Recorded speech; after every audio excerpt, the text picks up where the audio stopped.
aproximadamente 46%, não sabe se os bancos oferecem alguma coisa. Os requisitos para a utilização: segurança e transparência, tá? Não cobrar adicionais por uso desse serviço de transações, 65%. Isso aqui é alto. Alto potencial: todas as alternativas de serviços financeiros têm aceitação acima de 28%, mesmo sem nenhuma comunicação. Tá? O maior potencial está relacionado aos serviços já disponíveis, para comunicação direta com clientes e consultas. Por quê? Porque ambos tangibilizam a segurança bancária. Certo? Potencial médio: aqueles que estão relacionados à captura de pequena monta, tá? Supermercado, lojas, etc., rivalizando com a utilização do cartão de crédito e débito. Eu acho que aqui, diante daquilo que você falou, tá? É aqui que a operadora de captura de transação tem que prestar atenção. Tá certo?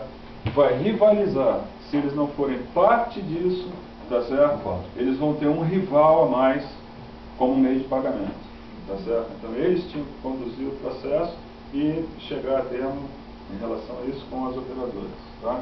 Baixo potencial são aquelas transações que até mesmo o cartão de débito tem dificuldade de incrementar o seu uso e as aplicações relacionadas à transferência de valor. Tá? Essas aí são um problema. Tá? Todo mundo já ouviu falar de pelo menos uma história de sequestro relâmpago, né? E esse é o grande problema. Tá certo? E as barreiras: falta de necessidade de comunicação, falta de necessidade, né, e falta de segurança, que é a partir do momento que eu experimentar um sistema seguro, eu acho que, né, eu tenho a possibilidade de incrementar a utilização desses sistemas.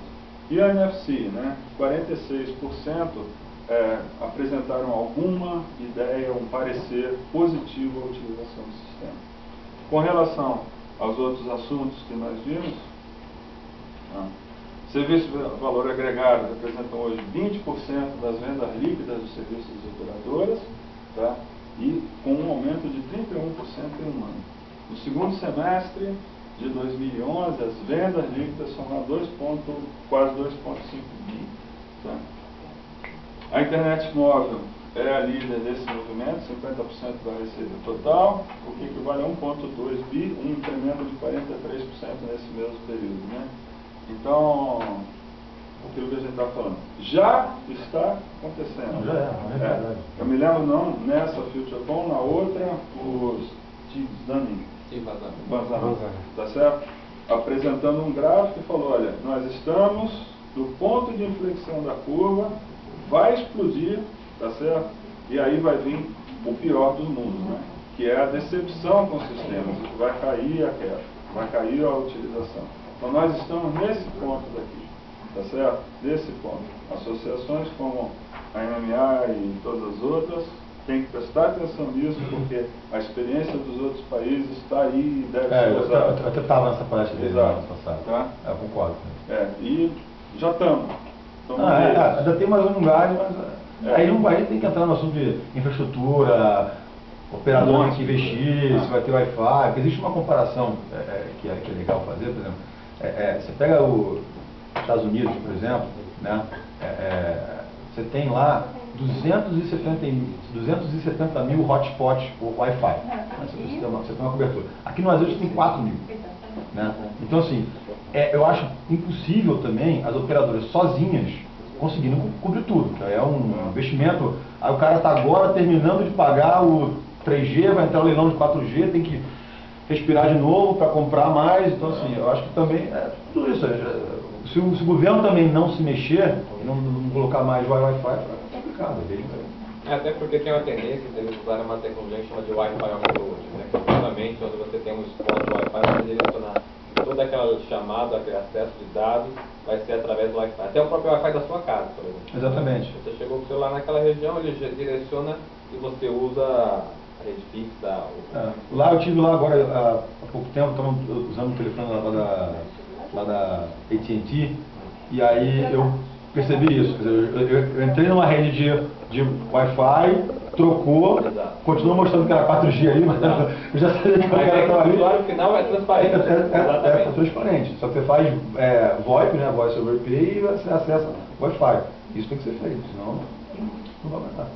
Aqui as vendas líquidas de SMS foram de praticamente 1 bi, já está atrás aqui da internet, tá? Nesse segundo trimestre, um aumento de 29% sobre o mesmo período de 2010. E isso tudo equivale a 40%. Tá? A gente tem esse índice Mavan, que é de 75 SMS por mês em média, tá certo? A gente sabe que esse número é maior do que a realidade, tá?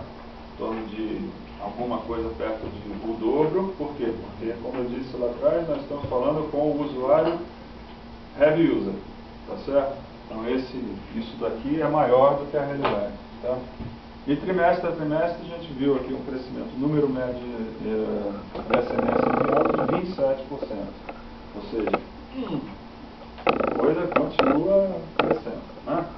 A frequência de uso está aumentando no Brasil. 56% dos usuários utilizaram o serviço durante o segundo semestre, tá? Com pelo menos um SMS por dia. São 10 pontos percentuais a mais do que o que a gente observou no primeiro trimestre deste ano, certo? Deste ano.